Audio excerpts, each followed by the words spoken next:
नमस्कार. श्री स्वामी समर्थ. शंकर पार्वतींची मुलगी अशोक सुंदरीची कथा ऐकून तुमच्याही डोळ्यात पाणी येईल.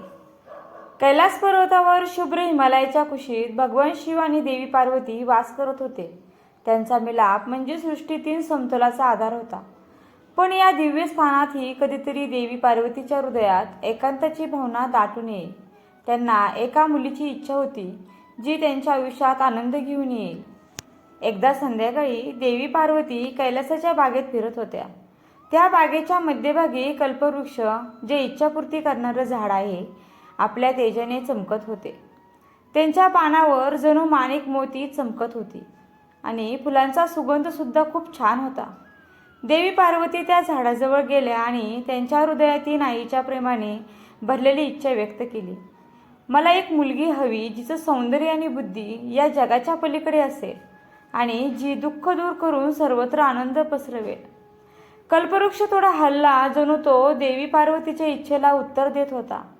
त्या झाडाच्या तेजातून एक दिव्य कन्या प्रकट झाली. तिचं रूप खूपच सुंदर होते, जणू काही स्वर्गातील अप्सराच होती. देवी पार्वतीने त्या कन्येला प्रेमाने जवळ घेतले आणि तिला अशोक सुंदरी असे खूप छान नाव दिले. या नावाचा अर्थ देखील खूप अर्थपूर्ण होता. अशोक म्हणजे दुःख दूर करणारी आणि सुंदरी म्हणजे सौंदर्याची मूर्ती. खरंच अशोक सुंदरी दुःख दूर करण्यासाठी आणि आनंद पसरवण्यासाठी जन्मली होती. देवी पार्वतीने तिची ओळख कैलासावरील देवता आणि शिवगणासोबत करून दिली, ज्यांनी तिच्या सौंदर्यावर आणि बुद्धीवर स्तुती केली. अशोक सुंदरीचा बालपणीचा काळ प्रेमाने आणि शिकवणीत गेला. तिला ग्रंथ, संगीत, नृत्य आणि ब्रह्मांडाचं ज्ञान शिकवले गेले. तिच्या उपस्थितीने कैलासाची शांतता अधिकच आनंदमय झाली. तिथले प्राणीही तिच्याकडे आकर्षित होत असे. मोर तिच्या सन्मानार्थ नृत्य करीत आणि कमळ तिच्या उपस्थितीत अधिक खुलून दिसत असे. पण अशोक सुंदरीची नियती कैलासाच्या पलीकडे होती. अशी भविष्यवाणी होती की एका थोर राजाशी विवाह करेल, जो धर्म टिकवण्यासाठी महत्त्वपूर्ण भूमिका बजावेल. देवी पार्वतीने ही भविष्यवाणी तिला सांगितली आणि तिच्या मार्गाला आशीर्वादही दिला. एके दिवशी बागेत फिरत असताना अशोक सुंदरीला एका ऋषीने तिच्या भावी पतीबद्दल सांगितले. पराक्रमी राजा जो एका थोर साम्राज्याचा शासक बनेल. तो सध्या अज्ञात होता, कारण ऋषींनी अशोक सुंदरीला त्याचे नाव सांगितले नव्हते. परंतु त्याच्या पराक्रमाने आणि बुद्धिमत्तेने तो इतिहासात अमर होणार होता. या भविष्यकथनाने अशोक सुंदरीच्या हृदयात उत्सुकता आणि विश्वास निर्माण केला, कारण तिचं हृदय आणि पवित्र होतं आणि ती तिच्या आईवर पूर्णपणे विश्वास देखील करीत होती. काळ पुढे गेला आणि ही भविष्यवाणी अशोक सुंदरीच्या आयुष्याचा भाग बनली. तिने आपलं सर्व जीवन आपल्या भावी पतीसाठी समर्पित केलं. रोज ती देवतांची प्रार्थना करत असे, तिचा होणाऱ्या पतीचा सुरक्षिततेसाठी आणि यशासाठी आशीर्वाद मागत असे. एका संध्याकाळी अशोक सुंदरी एका शांत सरोवराजवळ विश्रांती घेत होती. अचानक जंगल शांत झालं. अंधाऱ्या सावलीमधून हुंडा प्रगट झाला. त्याचा राक्षसी आकार भयानक होता. तो म्हणाला, हे सुंदरी, तुझ्या सौंदर्याला जगात तोड नाही. माझ्याबरोबर चल, मी तुला सगळ्या जगाची राणी बनवीन. अशोक सुंदरीने उभी राहत त्याच्याकडे पाहिले आणि ती शांतपणे म्हणाली, हुंडा, तू जे बोलतो आहे ते कधीच होऊ शकत नाही. माझी निष्ठा माझ्या इच्छेत आहे. ज्याचं स्वतःवर स्वामित्व नाही त्याला दुसऱ्याचं स्वामित्व कसं मिळेल? हुंडाचा चेहरा रागाने वेडा झाला. माझ्या सहनशीलतेचा अंत पाहू नकोस देवी. जर तू माझ्या इच्छेनुसार वागली नाहीस तर या जंगलावर आणि तुझ्यावर माझा कोप पडेल. अशोक सुंदरीने डोळे मिटले आणि ती हात जोडून प्रार्थना करू लागली. हे भगवान शिव, हे माता पार्वती, आपल्या कन्येचं रक्षण करा. मला शक्ती आणि मार्गदर्शन द्या. हुंडा तिच्या प्रार्थनेवर हसला. तुझे देव तुला माझ्या हातून वाचवू शकत नाहीत. मी पराक्रमी आहे, अपराजित आहे. त्याने आपल्या राक्षसी सैन्याला बोलावले. जंगलात काळ्या ऊर्जेचं थैमान पसरले आणि राक्षसांनी अशोक सुंदरीला वेढले. मात्र अशोक सुंदरी शांत होती. तिची प्रार्थना चालूच ठेवली आणि अचानक जंगल एका तेजस्वी प्रकाशाने उजळून गेले. त्या प्रकाशातून भगवान शिव प्रकट झाले. त्यांच्या हातात त्रिशूळ होता, जो तेजाने चमकत होता. त्याच्या शेजारी देवी पार्वती उभ्या होत्या. त्यांच्या डोळ्यात राग होता. भगवान शिव म्हणाले, तू आमच्या कन्येचा अपमान करण्याचे धाडस केलेस हुंडा. तुझा अहंकार तुला आंधळा करतोय. आज तुला तुझ्या कर्माची फळं भोगावीच लागतील. हुंडा त्याच्या अभव्य रूपामुळे घाबरला, पण त्याचा गर्व त्याला माघार घेऊ देत नव्हता. त्याने रागाने भगवान शिवांवर हमला केला, पण भगवान शिवांनी त्याला त्रिशूळ उचलला आणि एका झटक्यात त्याचा हमला हाणून पाडला. त्या शक्तीने हुंडा जमिनीवर आदळला आणि त्याने आपली हार मान्य केली. त्याने भगवान शिवाला स्वतःला माफ करण्याची प्रार्थना केली, पण भगवान शिव ऐकायला तयार नव्हते. तेव्हा देवी पार्वतीने त्यांना समजावले आणि त्या म्हणाल्या, यावेळेस हुंडाला माफ करा.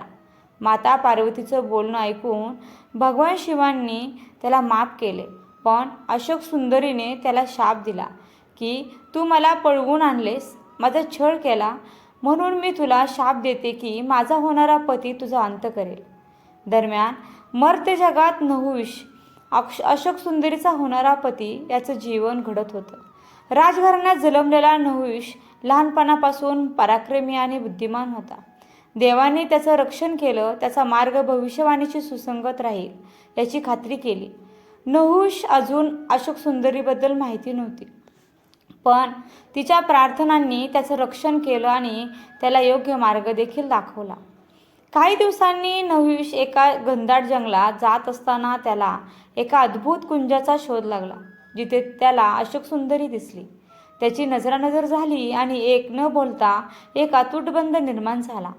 नहुष जरी मर्त्य होता तरी त्याला तिच्या एका जुनी ओळख जाणवली, जणू त्यांनी तिला अनेक जन्मापासून ओळखलं होतं. अशोक सुंदरीने त्याला ओळखलं, तोच तिचा पती होता. तिचं हृदय आनंदाने भरून आलं. त्याच्या विवाहाचा उत्सव देवता आणि मर्त्यांमध्ये साजरा झाला. नहुष आणि अशोक सुंदरी यांचं प्रेम धर्माचं प्रतीक बनलं. त्यांनी एकत्र हुंडाचा सामना केला आणि भविष्यवाणी पूर्ण करत नहुषाने राक्षसाचा नाश केला. थोड्या काळाने नहुष स्वर्गाच्या सिंहासनावर आरूढ झाला आणि इंद्र बनला. अशोक सुंदरी त्याच्यासोबत स्वर्गाची राणी बनली. अशोक सुंदरी आणि नहुष यांच्या विवाहानंतर त्यांच्या जीवनाची कथा प्रेम आव्हानाने भरलेलं होतं. त्यांचा विवाह फक्त एक भविष्यवाणी पूर्ण करणारा नव्हता, तर त्यांच्या आयुष्याच्या अशा प्रवासाची सुरुवात होती ज्याने त्याच्या नात्याची ताकद सिद्ध केली. अशोक सुंदरी नहुषासाठी मार्गदर्शक प्रकाश बनली. मर्त्य राजा म्हणून नहुषाने आधीच आपले शौर्य आणि न्याय दाखवले. आपल्या राज्यावर न्यायाने राज्य करण्याची आणि धर्माचं पालन करण्याची मोठी जबाबदारी त्याच्यावर होती. अशोक सुंदरीच्या सल्ल्याने आणि पाठिंब्याने नहुष शक्तिशाली बनला. तिच्या मार्गदर्शनामुळे नहुषाने राज्यकारभार आणि युद्धातील कठीण प्रसंगावर यशस्वीपणे मात देखील केली. काळ पुढे सरकला आणि नहुषाची कीर्ती मर्त्य देश बरोबर स्वर्गलोकात पसरली. देव त्याच्या न्यायी आणि धर्मपरायण नेतृत्वाने प्रभावित झाले. त्यांनी त्याला इंद्रपदासाठी योग्य उत्तराधिकारी मानलं. त्यावेळी इंद्र एका पापासाठी स्वर्गलोकांच्या बाहेर शाप भोगत होता. इंद्राची कथा सुरू होते. असुर उत्तराच्या उदयानं उत्तर हा एक प्रचंड सामर्थ्यवान असुर होता, ज्याने एक असा वर प्राप्त केला होता की कोणतेही पारंपरिक शस्त्र त्याचा पराभव करू शकणार नाही. उत्तराच्या राज्यामुळे स्वर्ग आणि पृथ्वीवर हाहाकार माजला. पाऊस थांबला, नद्या सुकल्या आणि जीवन संपवण्याच्या काठावर पोचलं. देव असह्य होते आणि त्यांनी इंद्राकडे मदतीसाठी प्रार्थना केली. इंद्र ब्रह्मदेवाकडे सल्ल्यासाठी गेला.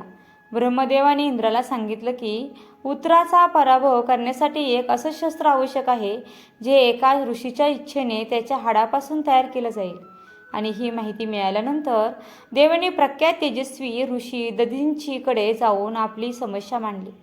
दधीची ऋषींनी मोठ्या मनाने स्वतःचं जीवन या कार्यासाठी समर्पित करण्याचं ठरवलं. त्यांच्या हाडापासून विश्वकर्मा आणि त्वष्टा यांनी वज्र तयार केलं. वज्र घेऊन इंद्र उत्तरासोबत युद्ध करण्यास निघाला. प्रचंड युद्धानंतर इंद्राने वज्राने वृत्राचा पराभव केला आणि पुन्हा संतुलन प्रस्थापित केलं. पण या विजयामागे खूप मोठी किंमत होती. उत्तर जरी एक असुर होता तरी तो धर्माचं पालन करणारा होता. त्याच्या मृत्यूमुळे काही ऋषी आणि तपस्वीमध्ये राग आणि दुःख पसरलं. त्यांना इंद्राचं कृत्य धर्माच्या विरोधात वाटलं, कारण उतराला एका ऋषीच्या बलिदानाने तयार केलेल्या शस्त्राने मारलं गेलं होतं. या ऋषीमध्ये त्वष्टा वृत्राचा भाऊ होता. त्याचं मन दुःखाने रागाने भरून आलं. त्वष्टाने एका यज्ञाच्या माध्यमातून आपल्या भावाच्या मृत्यूचा सूड घेणारा पुत्र निर्माण करण्याचा निश्चय केला आणि या यज्ञातून एक शक्तिशाली असुर वृत्रासूर प्रकट झाला. वृत्रासूर हा त्याच्या भावापेक्षा वेगळा होता. सुडाच्या हेतूने जन्माला आलेला असला तरी तो अतिशय ज्ञानी होता आणि भगवान विष्णूंचा भक्त होता. त्याचे इंद्राशी भीषण युद्ध झालं. अखेरीस वज्राच्या साह्याने इंद्राने वृत्रासुराचा सुद्धा पराभव केला. मात्र वृत्रासुराने मरण्याआधी स्वतःच्या नशिबाला शांतपणे स्वीकारलं, कारण त्याला माहीत होतं की हा सर्व भाग भगवान विष्णूने बनवला आहे. पण या घटनेने इंद्रावर एक डाग पडला. पुन्हा एकदा त्याने एका धर्मपालक प्राण्याचा जीव देखील घेतला होता आणि त्यामुळे ऋषी अधिक चिडले आणि त्यांनी इंद्राला शाप दिला, तू जो धर्माचं पालन करण्यासाठी निवडला गेला होतास, तूच धर्माच्या मार्गावर दूर गेलास. तुझ्या पापाचं ओझं तुझ्यावर येऊ दे, तुझं सिंहासन अस्थिर होऊ दे. आणि त्याचबरोबर इंद्रानं आपल्याच विजयाचा आनंद साजरा करताना गौतम ऋषींना देखील दुखावलं. ऋषी संतापल्याने म्हणाले, तुझ्या गर्वामुळे तू तपस्वींचं मन दुखवलंस आणि यामुळे तुझ्या मनावर तुझ्या पापाचं ओझं कायम राहील आणि तुला कधीही शांती लाभणार नाही. या सर्व शापामुळे इंद्र विव्हळ झाला.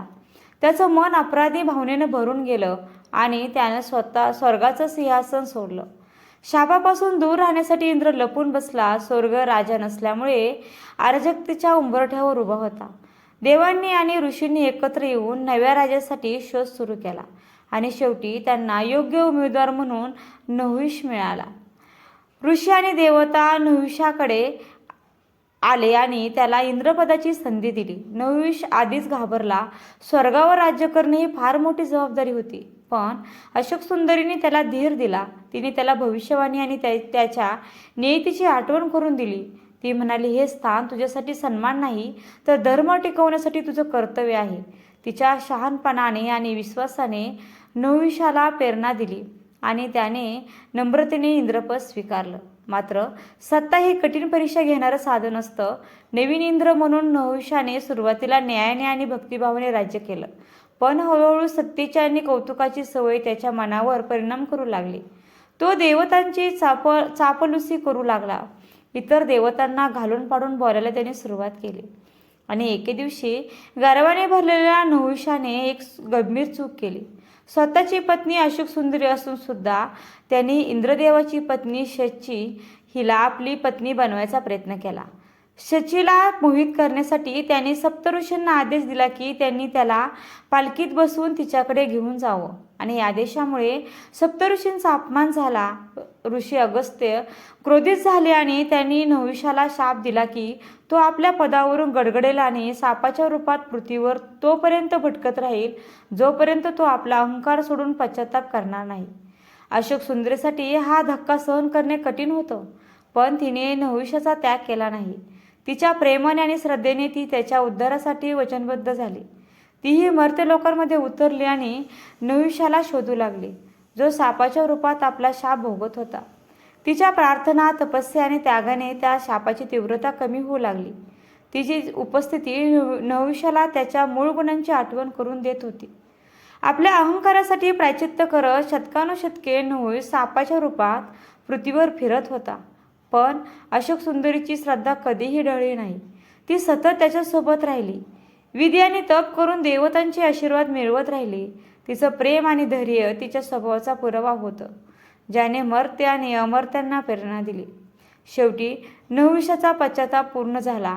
महाभारतातील वनवासाच्या काळात त्याची भेट पांडवाशी झाली. युधिष्ठिराच्या शहाणपणाने आणि अशोक सुंदरीच्या समर्पणाने नहुषाचा शाप संपला आणि त्याने आपले सर्परूप सोडलं आणि आपलं मर्त्य शरीर पुन्हा प्राप्त केलं. नहुषाने आपल्या चुका ओळखल्या. आपल्या पापासाठी प्रायचित्त करून त्याने स्वर्गाच्या सिंहासनाचा त्याग केला आणि अशोक सुंदरीसोबत तपश्चर्या आणि मानवतेच्या सेवेत आपले उर्वरित जीवन व्यतीत केलं. तर मैत्रिणींनो, हा माहितीपूर्ण व्हिडिओ पाहिल्याबद्दल तुमचे मी मनापासून खूप खूप आभारी आहे. आणि व्हिडिओ आवडला असेल तर व्हिडिओला लाईक, शेअर आणि चॅनलला सबस्क्राईब करायला विसरू नका. धन्यवाद. श्री स्वामी समर्थ. जय जय स्वामी समर्थ. रामकृष्ण हरी.